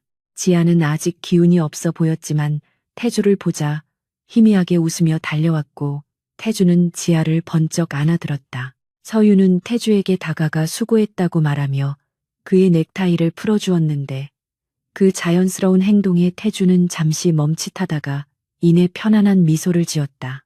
세 사람은 함께 저녁 식사를 하며 처음으로 계약이나 조건 같은 무거운 주제가 아닌 서로의 하루에 대해 이야기했고 집안은 비로소 사람 사는 온기로 가득 찼다. 하지만 평화로운 저녁 식사 도중 태주의 휴대폰으로 한 통의 메시지가 도착했는데 그것은 강도훈이 구속되기 전 빼돌린 자금으로 회사의 주식을 대량 매집하여 적대적 인수합병을 시도하려 했다는 첩보였다. 태주는 미간을 찌푸리며 메시지를 확인했고 도훈의 배후에 더 큰 세력이 존재할지도 모른다는 의심을 품게 되었다. 그는 서윤과 지아에게 내색하지 않으려 애썼지만 직감적으로 이번 싸움이 아직 완전히 끝나지 않았음을 느끼고 있었다. 태주는 서윤에게 잠시 회사 일을 처리해야 할 것 같다고 말하며 서재로 향했고, 서윤은 그의 뒷모습에서 알 수 없는 불안감을 느꼈다. 서재에 들어선 태주는 비밀 금고를 열어 낡은 서류 하나를 꺼냈는데, 그것은 돌아가신 선대 회장이 남긴 유언장이자 회사의 지배 구조를 완전히 바꿀 수 있는 히든카드였다. 태주는 그동안 이 카드를 쓰지 않으려 했지만, 이제는 가족을 지키기 위해 모든 수단을 동원해야 할 때가 왔음을 직감했다. 그는 유언장을 책상 위에 펼쳐놓고 깊은 생각에 잠겼는데, 그때 창밖에서 번개가 치며 폭우가 쏟아지기 시작했고, 마치 앞으로 닥쳐올 시련을 예고하는 듯했다. 서윤은 지하를 재우고 거실로 나와 비 내리는 창밖을 바라보다가 서재 문틈으로 새어 나오는 불빛을 보고 태주에게 다가갔다. 그녀는 노크를 하고 들어와 태주에게 무슨 일이 있냐고 물었고, 태주는 잠시 망설이다가 그녀를 자신의 옆자리로 불렀다. 태주는 서윤에게 회사가 처한 상황과 앞으로 벌어질지도 모르는 일들에 대해 솔직하게 털어놓으며, 만약 최악의 경우 자신이 가진 모든 것을 잃게 되더라도 당신과 지아만은 끝까지 지키겠다고 고백했다. 서윤은 태주의 손을 잡으며 우리는 이미 가족이니 어떤 어려움도 함께 헤쳐나가자고 말했고, 태주는 그녀의 말에 큰 위로를 받았다. 그날 밤 태주와 서윤은 서재 소파에 나란히 앉아 빗소리를 들으며 서로의 체온의 의지에 잠이 들었다. 두 사람 사이에는 더 이상 계약서라는 벽은 존재하지 않았고, 오직 서로를 향한 신뢰와 사랑만이 남아 있었다. 하지만 다음 날 아침 그들의 평화를 깨뜨리는 불청객이 저택을 찾아왔는데, 그는 바로 태주의 아버지이자 그룹의 명예회장이었다. 명예회장은 지팡이를 짚고 거실로 들어와 서윤을 위아래로 훑어보며 네가 내 아들의 앞길을 막는 그 여자냐고 호통을 쳤고, 서윤은 예상치 못한 상황에 당황하여 고개를 숙였다. 명예회장 한성일의 등장으로 거실의 공기는 순식간에 얼어붙었고, 그의 뒤에 도열한 수행원들의 위압적인 태도는 이서윤과 어린 지아를 숨 막히게 만들었다. 한성일은 평생을 무소불 위의 권력자로 살아온 인물답게 지팡이로 바닥을 내리치며 서윤의 초라한 출신 성분과 과거의 빈 문제를 거론하며 모욕적인 언사를 서슴지 않았다. 그는 며느리가 될 사람의 덕목으로 가문의 명예와 재력을 최우선으로 꼽는 구시대적인 인물이었기에, 빚더미에 앉은 인테리어 업자가 자신의 아들 옆에 서 있다는 사실 자체를 참을 수 없는 오점이라 여겼다. 서윤은 수치심에 얼굴이 붉어졌지만 겁에 질려 자신의 다리에 매달린 지아를 보호하기 위해 입술을 깨물며 바닥만 내려다볼 뿐 감히 대꾸할 엄두를 내지 못했다. 한성일은 서윤의 침묵을 복종이 아닌 무시로 받아들여 더욱 격앙된 목소리로 당장 이 집에서 나가라고 소리쳤고, 지아는 결국 참았던 울음을 터뜨리고 말았다. 그 순간 한태주가 서윤과 아버지 사이를 가로막고 서며 차가운 눈빛으로 한성일을 응시했는데, 이는 그가 태어나서 처음으로 아버지의 권위에 정면으로 도전하는 순간이었다. 태주는 낮고 단호한 목소리로 서윤은 자신의 법적인 아내이자 이 집의 안주인이므로 누구도 그녀를 모욕하거나 쫓아낼 권리가 없다고 선언했다. 한성일은 순종적이던 아들의 반란에 충격을 받은 듯 잠시 말을 잇지 못하다가 이내 지팡이를 들어 태주를 위협하며 여색에 빠져 기업을 위기에 빠뜨릴 셈이냐고 호통을 쳤다. 태주는 눈 하나 깜짝하지 않고 자신이 지키려는 것은 여색이 아니라 가족이며 아버지가 지키려는 허울 좋은 명예보다 내 사람의 안위가 더 중요하다고 맞받아쳤다. 두 부자 사이에 흐르는 팽팽한 긴장감은 마치 폭발 직전의 화라산과 같았고, 주변의 수행원들조차 숨을 죽인 채 그 광경을 지켜보았다. 한성일은 태주의 완강한 태도에 기가 막히다는 듯 헛웃음을 짓더니 비릿한 미소를 띠며 네가 선택한 그 가족 노름이 얼마나 갈지 지켜보겠다며 저주 섞인 말을 남기고 돌아섰다. 그는 현관을 나서기 직전 멈춰서서 내일 아침 이사회가 소집될 것이며 그 자리에서 네가 가진 대표이사직을 재신임 묻겠다고 통보했다. 이는 사실상 태주를 경영 일선에서 물러나게 하겠다는 선전포고였으며 강도훈이 구속된 상황에서도 여전히 그룹 내의 한성일의 영향력이 건재함을 과시하는 것이었다. 태주는 멀어지는 아버지의 뒷모습을 보며 주먹을 꽉 쥐었고 서윤은 자신 때문에 태주가 모든 것을 잃게 될지도 모른다는 죄책감에 고개를 들 수 없었다. 폭풍 같은 시간이 지나고 다시 찾아온 정적 속에서 태주는 서윤에게 다가가 괜찮으냐고 물었지만 서윤은 대답 대신 눈물을 흘리며 미안하다는 말만 반복했다. 태주는 서윤의 어깨를 감싸 안으며 이것은 당신 잘못이 아니라 썩어빠진 관습과 오만한 권력에 맞서는 자신의 싸움이라고 위로했다. 그는 지아를 안심시키기 위해 애써 밝은 표정을 지으며 방으로 들여보낸 뒤 서윤과 마주 앉아 앞으로 닥쳐올 시련에 대해 솔직하게 이야기했다. 태주는 내일 이사회에서 회의만이 통과될 가능성은 낮지만 아버지가 자신의 약점인 서윤을 공격하기 위해 여론전을 펼칠 것이 분명하다고 경고했다. 서윤은 태주를 위해 자신이 떠나는 것이 맞지 않냐고 조심스럽게 물었지만 태주는 단호하게 고개를 저으며 당신이 떠나는 순간 나는 정말로 무너질 것이라고 말했다. 다음 날 아침 미린의 그룹 본사는 이른 시간부터 긴장감이 감돌았고 로비에는 태주의 해임을 촉구하는 정체불명의 시위대가 진을 치고 있었다. 태주가 출근하자마자 이사들이 회의실로 몰려들었고 그들은 한성일의 입김이 작용한 듯 태주의 경영 능력보다는 도덕성과 사생활 문제를 집요하게 물고 늘어졌다. 특히 강도훈의 잔당들은 서윤의 과거 채무 기록과 태주가 그녀의 빚을 갚아준 내역을 교묘하게 편집하여 태주가 회사 자금을 횡령해 내연녀를 지원했다는 식의 흑색 선전을 퍼뜨리고 있었다. 태주는 준비된 자료를 통해 모든 자금은 자신의 개인 사재에서 지출되었음을 증명했지만 이미 언론은 자극적인 헤드라인을 뽑아내며 태주를 부도덕한 경영자로 매도하고 있었다. 회의가 진행될수록 상황은 태주에게 불리하게 돌아갔는데 믿었던 최측근 이사들마저 한성일의 회의와 협박에 넘어가 기권하거나 반대편에 서는 모습을 보였기 때문이었다. 태주는 고립무원의 처지에 놓였지만 결코 흔들리지 않는 눈빛으로 이사들을 하나하나 노려보며 경영 성과와 비전을 제시하며 설득을 이어갔다. 그는 감정에 호소하는 대신 철저한 데이터와 논리로 반박하며 자신이 물러날 경우 진행 중인 리조트 프로젝트와 해외 투자권이 모두 무산될 것임을 경고했다.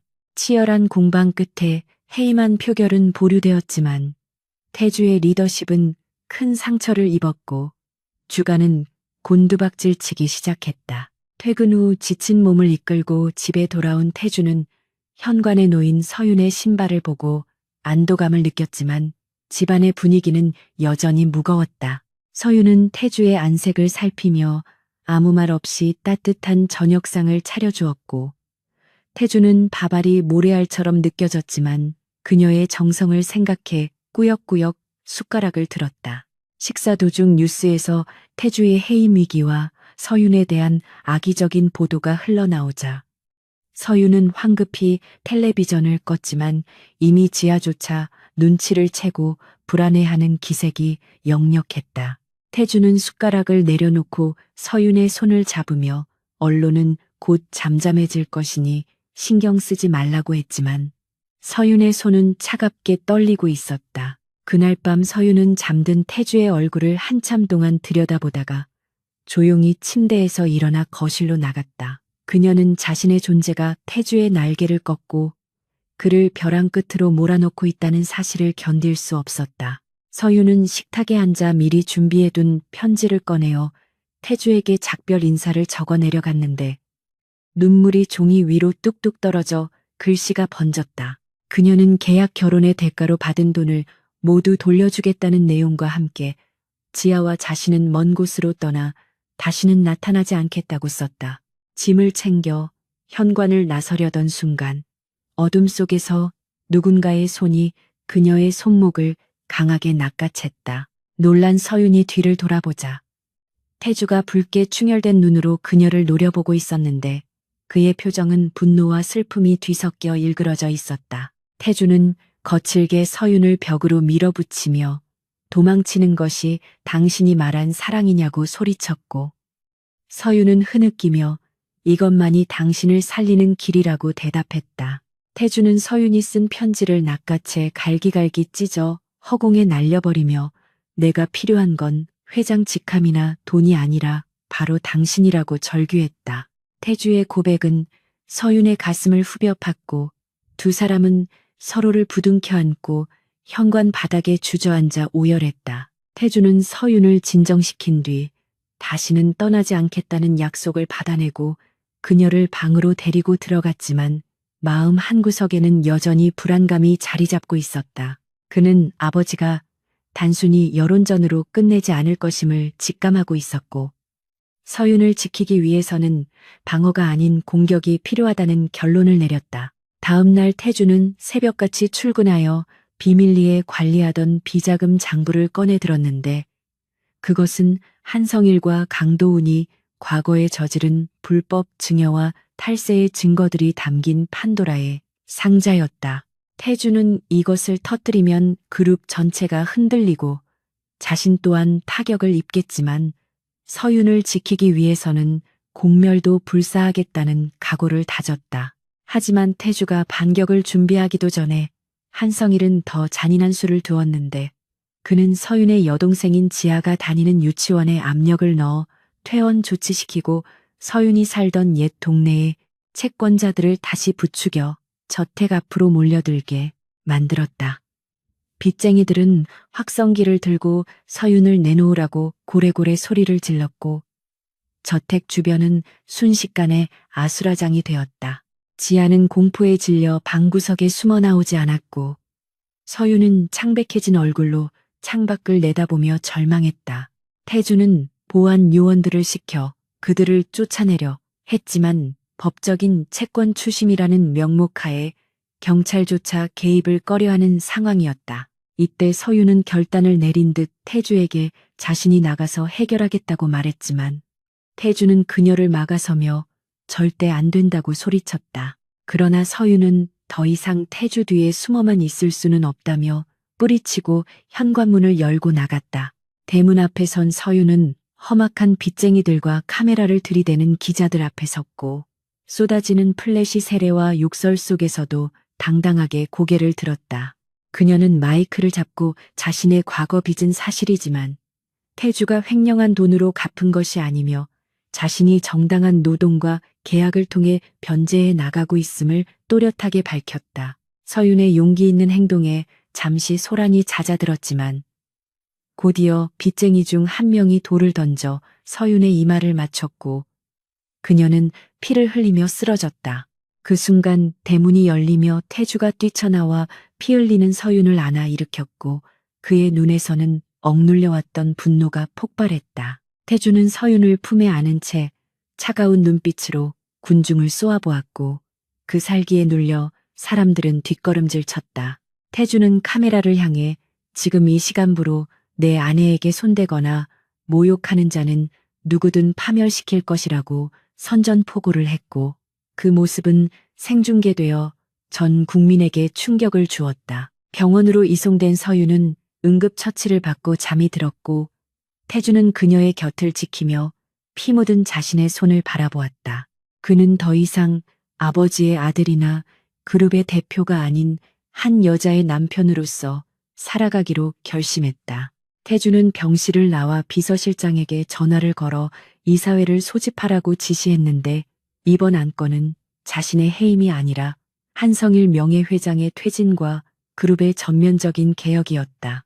그는 아버지가 가장 두려워하는 것이 무엇인지 정확히 알고 있었고 이제 그 약점을 찔러 숨통을 끊어놓을 준비를 마쳤다. 한편 한성일은 뉴스를 통해 태주의 선전포고를 보고 격분하여 찻잔을 집어던졌지만 마음 한구석에서는 아들이 자신을 뛰어넘는 괴물이 되어가고 있다는 사실에 전율을 느꼈다. 그는 태주를 무너뜨리기 위해 마지막으로 숨겨둔 카드를 꺼내려 했지만 이미 태주가 선수를 쳐 검찰에 한성일의 비자금 자료를 넘겼다는 소식을 듣고 망연자실했다. 태주는 아버지에게 전화를 걸어 지금 당장 서윤에 대한 모든 공격을 멈추고 경영일선에서 물러나지 않으면 더 큰 증거들이 세상에 공개될 것이라고 협박했다. 한성일은 수화기를 든 손을 떨며 네가 감히 아비를 협박하느냐고 소리쳤지만 태주는 담담하게 이것은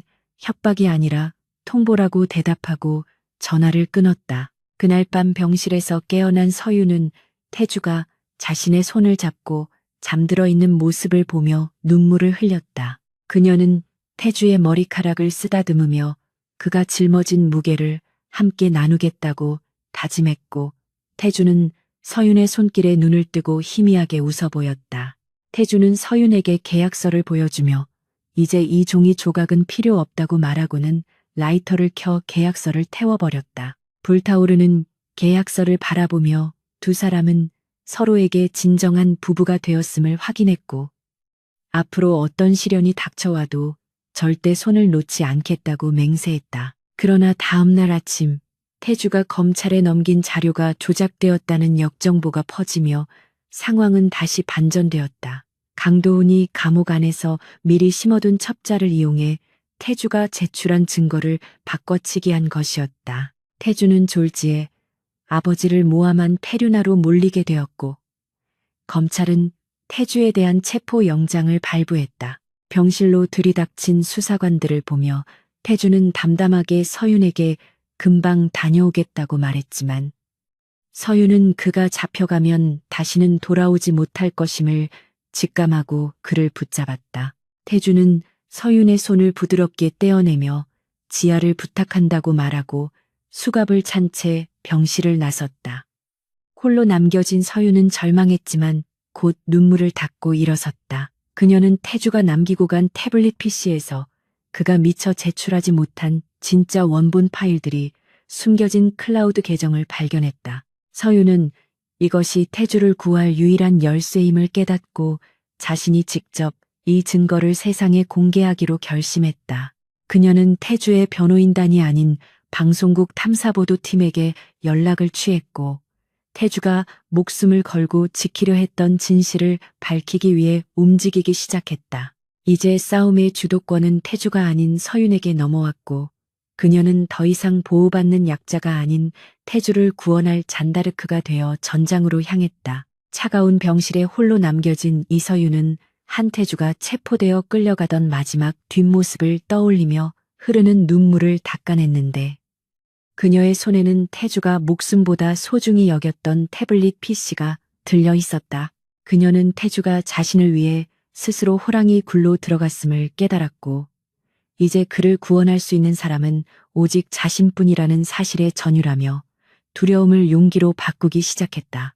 서윤은 태주의 비서실장에게 연락해 긴급 회동을 요청했고 어둠이 짙게 깔린 안전 가옥에서 만난 그들은 태블릿 PC 속에 담긴 방대한 양의 암호화된 파일들을 해독하며 반격의 서막을 준비했다. 파일 속에는 강도훈이 페이퍼 컴퍼니를 통해 빼돌린 회사 돈의 흐름뿐만 아니라 한성일 명예회장이 묵인했던 불법 비자금 조성 내역, 그리고 리조트 부실 공사를 지시한 육성, 녹음까지 고스란히 담겨 있어 미린의 그룹 전체를 뒤흔들 수 있는 핵폭탄급 증거들이었다. 서윤은 이 증거들을 단순히 검찰에 넘기는 것만으로는 부족하다고 판단했는데 이미 검찰 내부에도 한성일의 손길이 닿아 있어 증거가 인멸되거나 왜곡될 가능성이 높았기 때문이었다. 그녀는 자신의 전공인 건축 설계 지식을 활용해 리조트 부실 공사 내역을 정밀 분석했고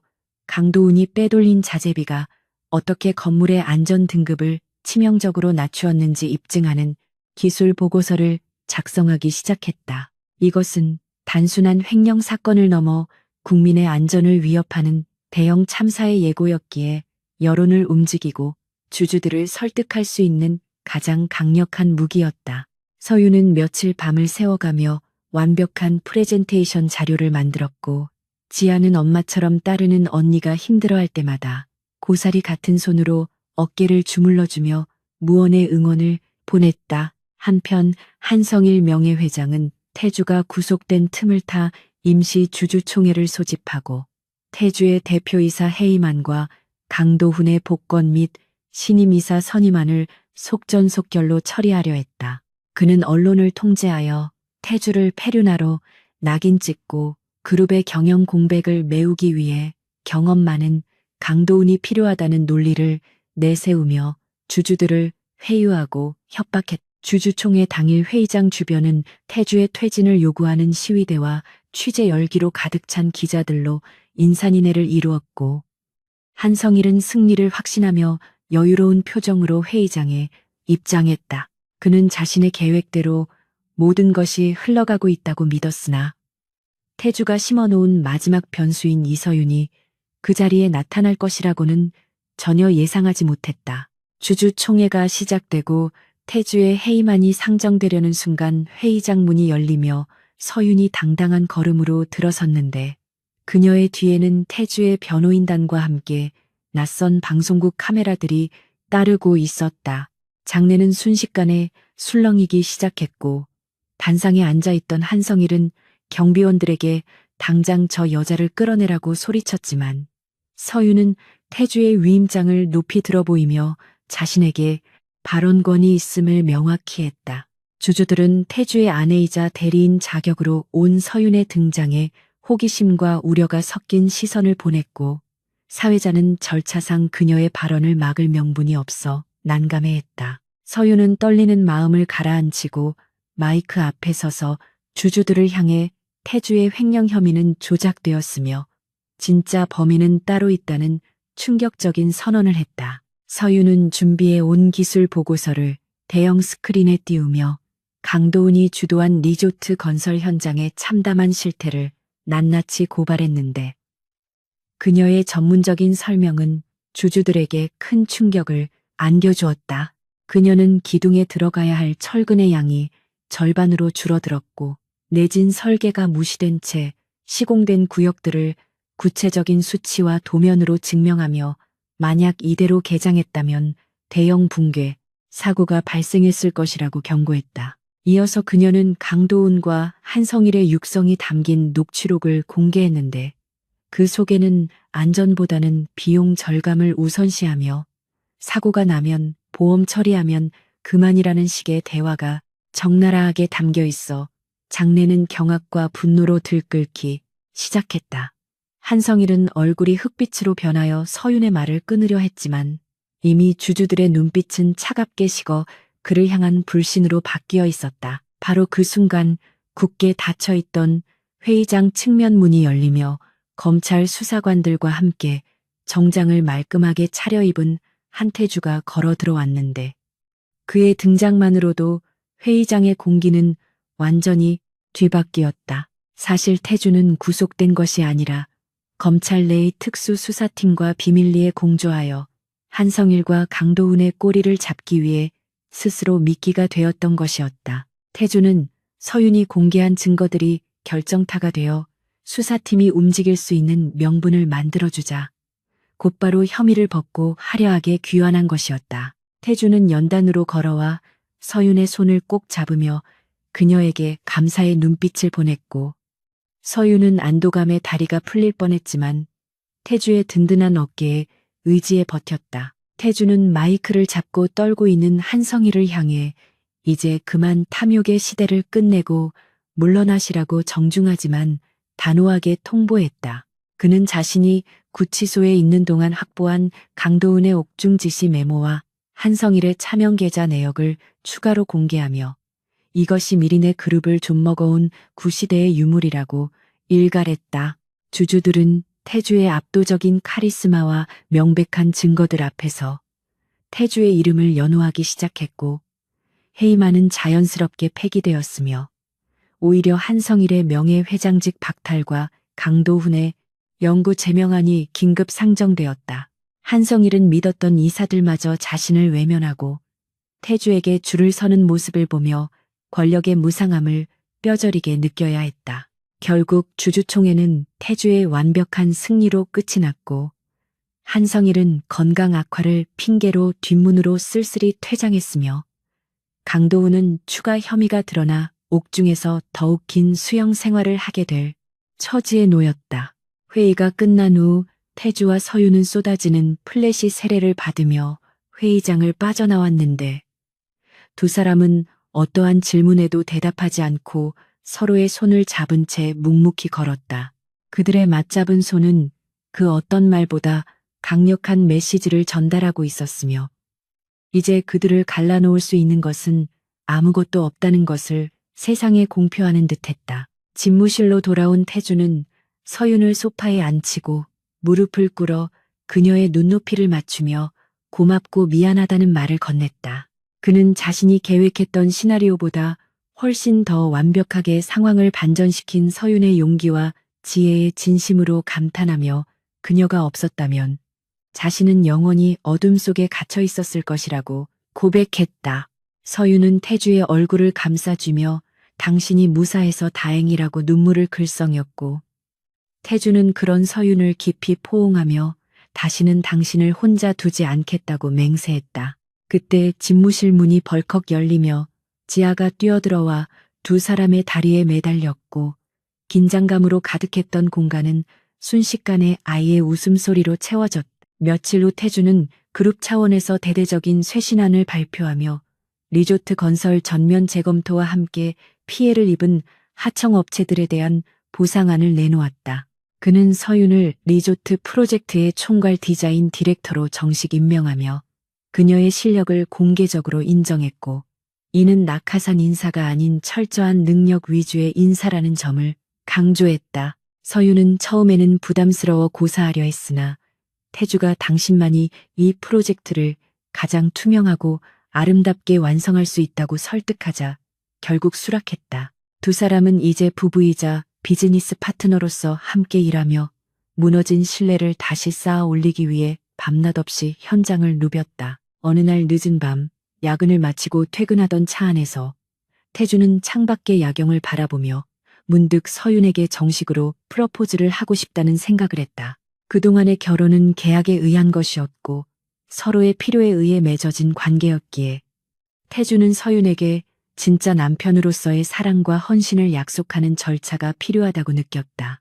그는 서윤 몰래 지아와 작당하여 특별한 이벤트를 준비하기 시작했는데 평소 로맨틱한 것과는 거리가 멀었던 그가 서툰 솜씨로 풍선을 불고 꽃을 고르는 모습은 비서실장마저 웃음을 참게 만들 정도였다. 드디어 결전의 날 태주는 서윤을 자신이 처음으로 설계에 참여했던 작은 갤러리로 데려갔는데 그곳은 두 사람의 가짜 러브스토리 시나리오에 등장했던 바로 그 장소였다. 서윤은 영문을 모른 채 태주의 손에 이끌려 들어갔고 어두운 갤러리 안에는 촛불 길과 함께 지아가 그린 세 사람의 가족 그림이 전시되어 있었다. 태주는 서윤의 손을 잡고 그림 앞에 서서 우리가 처음 만난 날은 비록 비즈니스였지만 지금 이 순간부터는 오직 사랑으로 당신과 함께하고 싶다고 고백하며 반지를 건넸다. 서윤은 예상치 못한 태주의 진심 어린 고백에 감동하여 말을 잇지 못하다가 눈물을 흘리며 고개를 끄덕였고 숨어서 지켜보던 지아가 튀어나와 박수를 치며 환호했다. 그렇게 세 사람은 진정한 가족으로 거듭났고 태주의 저택은 더 이상 차가운 얼음성이 아닌 온기가 가득한 보금자리로 변해갔다. 태주는 과거의 상처와 트라우마를 서윤과 지아를 통해 치유받았고 서윤 또한 태주의 그늘 아래서 자신의 꿈을 마음껏 펼치며 안정을 찾았다. 하지만 그들의 행복을 시기라도 하듯 감옥에 있는 강도훈이 마지막 발악으로 태주를 노리는 청부업자를 고용했다는 첩보가 들어왔지만 태주는 이제 예전처럼 두려워하거나 피하지 않았다. 그는 자신의 곁에 있는 두 여자를 지키기 위해 더욱 강해졌으며 그 어떤 위협도 정면으로 돌파할 준비가 되어 있었다. 계절이 바뀌어 리조트의 완공식이 열리는 날 태주와 서윤은 나란히 테이프 커팅식에 참석했는데 수많은 인파 속에서도 두 사람은 서로의 손을 놓지 않았다.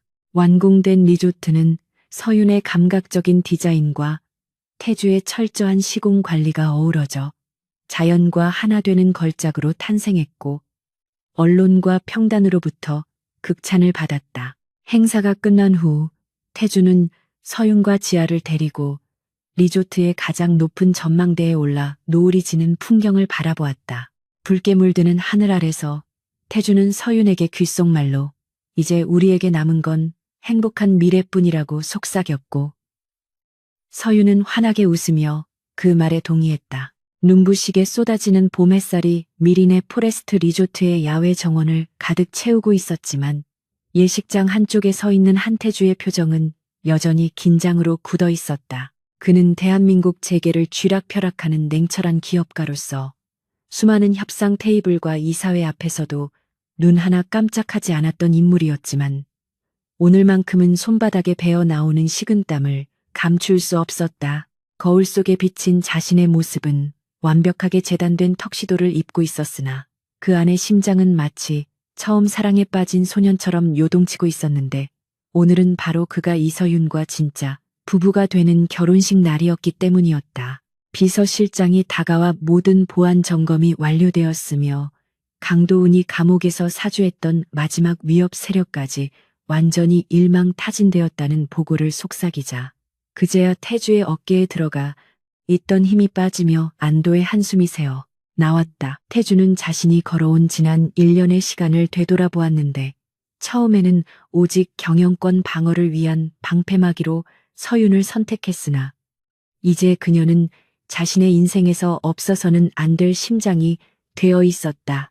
그는 창밖으로 보이는 하객들을 내려다보며 과거의 자신이었다면 저들을 단순히 비즈니스 관계나 감시해야 할 정적들로만 보았겠지만 지금은 자신들의 앞날을 축복해 주러 온 고마운 사람들로 보인다는 사실에 스스로도 놀라움을 금치 못했다. 대기실 문이 열리고 화동 드레스를 입은 지아가 꽃바구니를 들고 깡충깡충 뛰어들어와 태주의 다리를 끌어안으며 아저씨가 세상에서 제일 멋지다고 소리쳤다.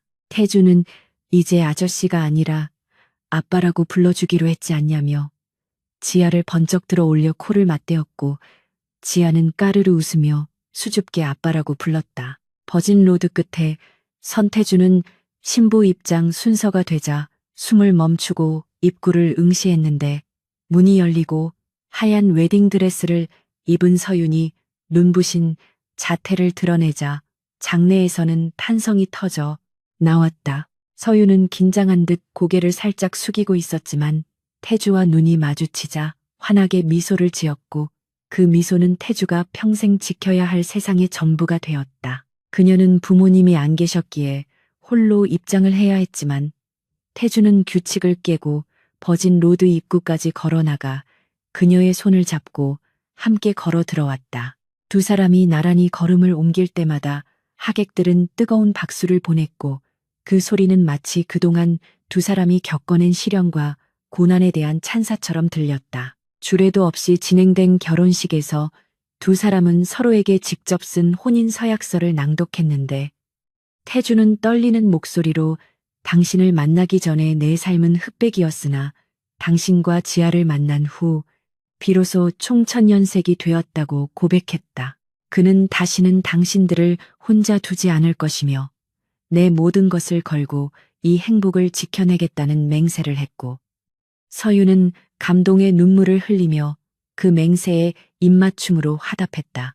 지아는 두 사람 사이에서 꽃잎을 뿌리며 자신도 같이 살 거라며 끼어들었고 엄숙해야 할 결혼식장은 순식간에 웃음바다가 되며 따뜻한 축제 분위기로 변했다.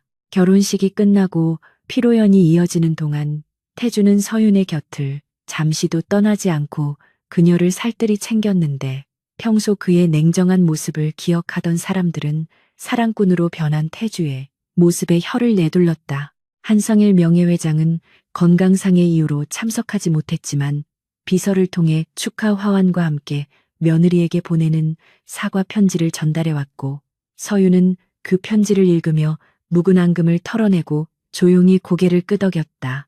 밤이 깊어가고 리조트 위로 화려한 불꽃놀이가 시작되자 태주는 서윤을 테라스로 데리고 나가 밤하늘을 수놓는 불꽃을 배경으로 다시 한번 사랑을 속삭였다. 신혼여행은 지아의 강력한 주장에 따라 제주도의 조용한 독채 펜션으로 떠났는데 셋이서 함께하는 여행은 매일매일이 시트콤 같은 소동의 연속이었다. 태주는 지아에게 수영을 가르쳐 주겠다며 호기롭게 나섰다가 오히려 물을 먹고 허우적거려 서윤과 지아의 놀림감이 되기도 했고, 서윤을 위해 바비큐를 굽다 고기를 다 태워 먹기도 했다. 하지만 완벽해야 한다는 강박을 내려놓고 실수조차 웃음으로 넘기는 그 시간들이야말로 태주가 그토록 갈망했던 평범한 행복임을 그는 깨달았다. 밤이 되면 셋은 한 침대에 엉겨붙어 잠이 들었고, 태주는 잠든 두 여자의 숨소리를 자장가 삼아 생애 처음으로 악몽 없는 깊은 잠에 빠져들었다. 서울로 돌아온 후 태주의 일상은 180도 달라졌는데, 매일 아침 일찍 출근해 야근을 밥 먹듯 하던 워커홀릭 CEO는 사라지고, 저녁 6시만 되면 칼같이 퇴근하여 가족과 저녁을 먹는 가정적인 남편이 되었다. 그는 회사의 중요한 결제 서류보다 지아의 알림장을 더 꼼꼼히 챙겼고, 주말에는 골프 약속 대신 놀이공원이나 캠핑장으로 향했다. 임원들은 처음에는 태주의 변화에 당황했지만, 오히려 그가 안정을 찾으면서 경영 판단이 더욱 유연하고 합리적으로 변하자 그룹의 실적은 날로 고공행진을 이어갔다. 태주는 직원들에게도 가정의 중요성을 강조하며 정시 퇴근 문화를 정착시켰고, 미린의 그룹은 가장 일하기 좋은 기업으로 선정되기도 했다. 한편 서윤은 리조트 프로젝트의 성공을 발판으로 자신의 이름을 건 인테리어 브랜드를 런칭했는데, 태주의 아내라는 후광 때문이 아니라 오직 실력으로 승부하여 업계에서 인정받는 디자이너로 자리 잡았다. 그녀는 바쁜 와중에도 틈틈이 보육원 봉사 활동을 다니며 자신과 지아처럼 어려운 환경에 처한 아이들을 도왔고, 태주 또한 재단을 설립하여 그녀의 활동을 전폭적으로 지원했다. 두 부부는 단순히 부를 축적하는 것을 넘어 사회에 선한 영향력을 행사하는 노블레스, 오블리주의 표본이 되었고, 대중들은 그들을 진정한 워너비 부부로 칭송했다. 시간은 흘러 어느덧 결혼 3주년 기념일이 다가왔고, 태주는 서윤을 위해 깜짝 파티를 준비하느라 분주했는데, 이번에는 지아뿐만 아니라 비서실장과 가사 도우미까지 합세하여 칠작전을 방불케 했다. 태주는 서윤이 좋아하는 꽃으로 집안을 가득 채우고, 직접 요리 학원에서 배운 실력으로 근사한 코스 요리를 준비했는데, 서윤이 퇴근하고 들어오자마자 폭죽을 터뜨리며 환영했다. 하지만 서윤은 놀라기보다는 묘한 표정으로 배를 감싸주며 식탁 냄새에 헛구역질을 했고, 태주는 당황하여 요리가 상했나 걱정하며 안절부절 못했다. 서윤은 걱정하는 태주와 지아를 소파에 앉히고 가방에서 작은 상자를 꺼내 태주에게 건넸는데, 그 안에는 두 줄이 선명하게 그어진 임신 테스트기가 들어있었다. 태주는 순간 멍하니 테스트기를 바라보다가 상황을 파악하고는 환호성을 지르며 서윤을 끌어안고 방방 뛰었고, 지아는 동생이 생겼다며 신나서 소파 위를 굴러다녔다. 태주는 서윤의 배에 귀를 대고 아직 들리지도 않는 아기의 심장 소리를 들으려 애쓰며 눈물을 글썽였고, 서윤은 그런 태주의 머리를 쓰다듬으며 행복한 미소를 지었다. 몇 달 후 태주는 만삭이 된 서윤과 함께 산부인과 검진을 다녀오는 길에 과거 자신들이 처음 만났던 공사 현장 근처를 지나게 되었다. 그곳은 이제 완벽하게 조성된 공원으로 변해 있었고, 많은 가족들이 나들이를 나와 평화로운 시간을 보내고 있었다. 태주는 차를 세우고 서윤과 함께 공원 벤치에 앉아 뛰어노는 아이들을 바라보며, 만약 그날 지아가 흙장난을 하지 않았더라면, 그리고 당신이 내 앞을 막아서지 않았더라면 지금의 우리는 없었을 것이라고 회상했다.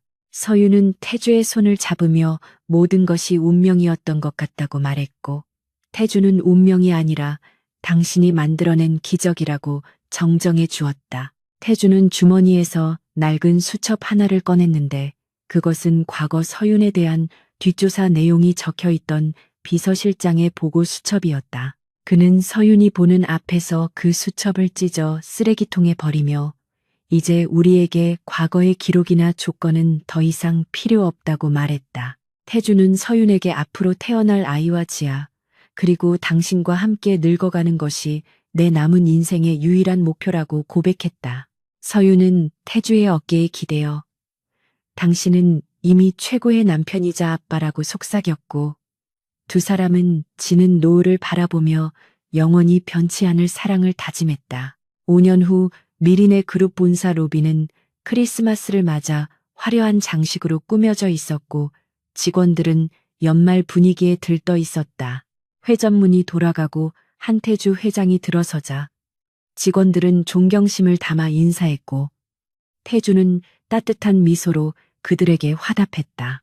그의 곁에는 이제 어엿한 숙녀가 된 초등학생 지아가 교복을 입고 당당하게 걷고 있었고, 반대편 손에는 4살배기 아들 우주가 아빠의 손을 꼭 잡고 뒤뚱뒤뚱 따라오고 있었다. 그리고 그 뒤를 우아한 코트 차림의 이서윤 대표가 흐뭇한 표정으로 따르고 있었다. 태주는 집무실로 올라가기 전 로비 중앙에 놓인 대형 트리 앞에서 가족들과 함께 멈춰섰다.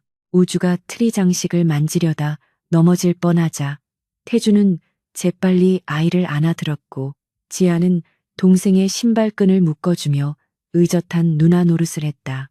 서윤은 태주의 넥타이를 고쳐 매주며 오늘 주주총회 잘하고 오라고 격려했고, 태주는 서윤의 이마에 가볍게 입을 맞추며 당신이 응원해 주는데 못할 리가 있냐고 자신감을 보였다. 직원들은 이 아름다운 가족의 모습을 훔쳐보며 부러움의 탄성을 질렀고, 태주는 더 이상 차가운 얼음 왕자가 아닌 따뜻한 봄의 제왕으로 불리고 있었다. 집무실에 도착한 태주는 창밖으로 내려다 보이는 서울의 풍경을 보며 잠시 생각에 잠겼다. 과거에 그에게 이 도시는 정복해야 할 전장이었지만 이제는 사랑하는 가족들이 살아가는 소중한 터전으로 바뀌어 있었다. 책상 위에는 가족 사진이 가득 놓여 있었고, 그 중에서도 가장 중심에는 지아가 삐뚤빼뚤하게 쓴 우리 가족, 영원히 행복하자라는 문구가 적힌 카드가 놓여 있었다.